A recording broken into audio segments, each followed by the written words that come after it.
Welcome guys, and today I'm going to show you how you can send money from Revolut to Barclays bank. So it is pretty simple.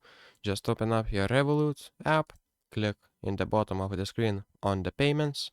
Here, go to the payments tab and click on this plus icon as you can see right here.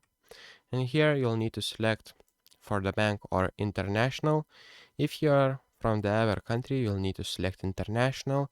If you are doing in the same country the transfer, you will need to select a bank. So if you're doing to Barclays bank, you'll need to select bank because you're in the Britain. And here you will need to add a bank recipient. Select if it is individual or business. Select country. So of course it will be England, and currency it will be British pounds. Here you'll need to put UK sort code, first name and middle name, and last name.